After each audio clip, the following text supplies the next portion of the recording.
Hi, I'm DeeAnne, and this is my journey with ITP. ITP stands for Idiopathic Thrombocytopenia Purpura. I think that's how you say it. It is a condition where your immune system attacks your platelets and kills them and causes bleeding. And I'm going to tell you my journey with it since 2022 and what's happening today. I really want these videos to help patients.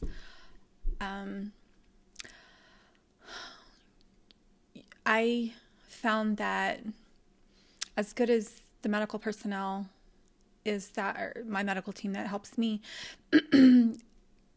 is at explaining things. They haven't been through it. They haven't lived with it. They don't know the feelings that come with it. They don't understand that part of it, which is understandable.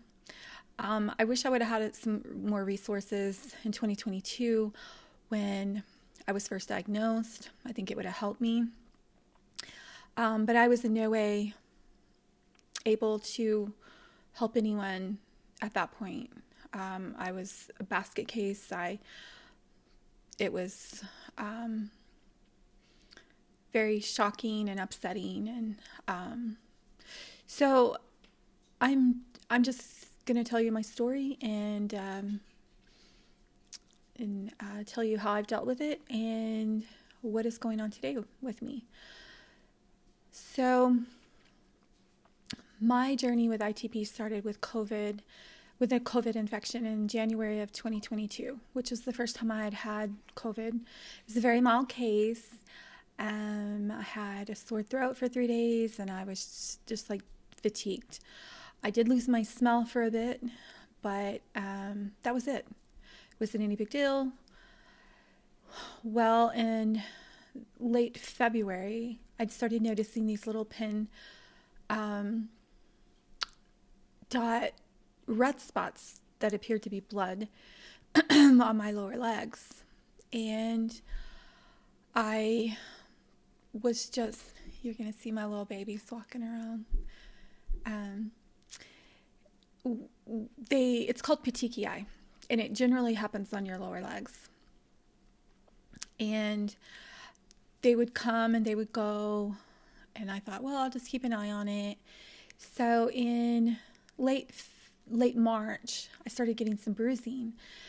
And I will have my daughter pop some pictures up of what the petechiae looks like and what the bruising looked like.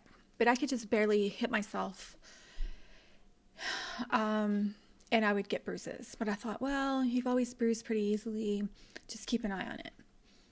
And then it started getting a little bit worse. So then I made an appointment. And where I live, it's not really easy to get doctor's appointments like fairly quickly. So the first available was July 10th. So I went in July 10th in the morning, saw the doctor, had my labs done. I didn't think anything else about it. Just thought, well, she'll get back with me.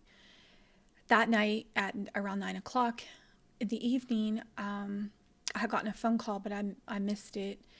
And so she left me a message and said that there was a problem with my lab work and that I needed to talk to her the next day. But if I was feeling badly, I needed to go to the emergency room immediately. And I was like, oh my gosh, like what in the world? So I got into my medical portal and looked at my lab work and saw that my platelets were at 2. And I went to my husband and I told him, let him listen to the message, look at my lab work. And then I had this great idea. I was going to get on Google and I was going to play doctor and diagnose myself that night. And I saw some stuff that kind of scared me, and I thought, well, this probably is not a great idea because it's late at night, you're getting ready to go to bed, and you're just going to stay up all night. So I got off of it, and I just thought, well, I'll wait until in the morning to talk to her. So at 8 o'clock the next morning, she called me, and she said that she had already made me an appointment, and I needed to see this doctor at 12:15, and it was very important, and I could not miss this appointment. She said, absolutely, I cannot miss this appointment. And I said, okay, so my husband will take me. Where is it? And she said, well, it's at the cancer center. I was like, well, okay. And immediately I thought, well, oh my gosh, do I have cancer? And I was like, well, I've already had cancer once before, and I really didn't think, she didn't tell me what I had, but I was just like, oh my gosh, do I have cancer? So my husband and I went, and when I first walked into the office, the doctor he started immediately looking me over, and I had the nurse taking my blood pressure, and the what are they called, phlebotomist or whatever, to take my blood, check my levels and stuff. She was working on me, and he said, you're going to be transferred over to the emergency room. And my husband was like, well, what does she have? Like, you haven't even told us what she has. Like, why is she going over there? And he was like, well, she has ITP, which meant nothing to my husband and I. We were like, we had never heard of it. And that I needed a platelet infusion because my platelets were at 2. So he starts checking in my mouth to see if I had bleeding, and I did. And he said, the next place is your brain. So if that happens and you get a brain bleed, it's very serious and you might not survive. So I was like, oh my word. So we were transferred over to they put me in a wheelchair, and they wheeled me over to the emergency room next door. And when I got there was a whole team waiting for me. There was 2 doctors, there were 3 nurses, and I was like, oh my goodness, they called me by name, and I looked at my husband, I go, oh, this must be serious, because who does that, So they turned me around to wheel me into a room, and I see the entire waiting room. It was completely full. And I'm like, oh my gosh, like this must be like serious. So they took me into the room, and they're working on me on both sides of me. And then here comes the tech to do I'm calling these people techs or whatever. I don't know what their official names are, but they were wonderful. But she needed to take me to a CT scan to see if I was bleeding in my brain. Thankfully, I wasn't. So they gave me a platelet infusion, and they wanted to admit me. And I said, absolutely not. I cannot be admitted. My daughter had been in a serious car accident, and this was on a Tuesday, and on Thursday she had something major going on, and I could not miss it. I was just not going to leave her. I was not going to upset her. There she is in the background, right there. And I wasn't going to leave her, so I said, absolutely not, I cannot be admitted. And they said, well, we're going to put you on this medication then, and you're going to have to come back every day and for your labs. And I said, okay, I'll do that, but I'm not going to be admitted. So I was put on prednisone at 60 milligrams a day. And if anyone knows anything about prednisone, it comes with a lot of side effects, some not pleasant. Thankfully, I didn't get a lot. I mean, every single side effect that there was, but I was on that for 2 weeks, getting my blood taken like every day, every other day. And my numbers would go up, but then they started crashing. After the platelet infusion, my numbers went up. My platelets went up to 67. So from there, they went up a bit, but then they just started crashing, and then they went down to 15. And they said, you don't have a choice. Like, you're going to have to go on Rituxan, which I had resisted. Rituxan to me was kind of scary, and I didn't want to do it, and I had resisted, and they said, you just don't have a choice. It has to happen, and you need to go on it. So I did. And I had 4 treatments of rituximab, and it worked. It did. I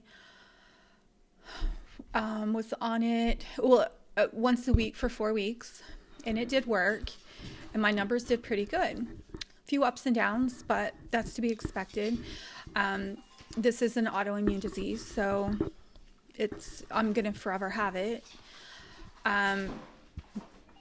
But I will, in another video, I will go over side effects from the prednisone and what I did, and the side effects from the Rituxan, because there were some that I did experience, and thankfully I didn't experience all of them.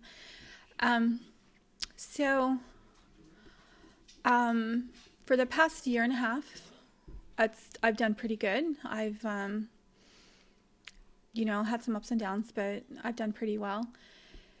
But last Friday, my world came crashing down once again. I had noticed some petechiae on my lower legs, and I had some bruising. So I got into the doctor, and they're real good about getting me in immediately. And I went in, and my platelets were at 19. So they put me back on prednisone, and I'm on it, and this is Tuesday, and I go in for my first Rituxan treatment again on Thursday, and I'll have 4 of them, and hopefully this time it'll do the same as last time. The Rituxan is meant to kill my immune system, and when my immune system starts back up and resets itself, that it won't kill my platelets. And so hopefully it'll work. If not, there's some other options. The worst being spleen removal, splendectomy, I think is what they call it. But I have high hopes because Rituxan worked the first time, so I'm hoping and praying that it helps this time. After my diagnosis in 2022, I really, it changed my life in a lot of ways, and my faith became stronger, and I was living in fear and not trusting God. God has a plan, and I need to trust that plan no matter what it is. And so this time I'm going into it differently. I could never have made a video. Last time I would have been bawling. I'd have been curled up on the floor in a fetal position. But this time it's different. It really is different. And I have a great medical team. I could not be more pleased with them. Everyone is just so pleasant and helpful, and I'm very grateful for them. But I also have my family, my husband and my 2 kids. They're the greatest support. They never leave my side. And I am so blessed to have them. So I'm going to take you along on this journey with me. I will be there filming part of the infusions, and you can just go along with me, and I will try to help in any way that I can. But I hope somebody people take something away from this, and it helps some people. Like I said, mine was brought on by COVID. My doctor said it's very common. He's seen a lot more cases nowadays since of COVID. This isn't about COVID. This channel isn't about COVID. This channel is about my journey with ITP and how it could possibly help people. I do take a lot of supplements.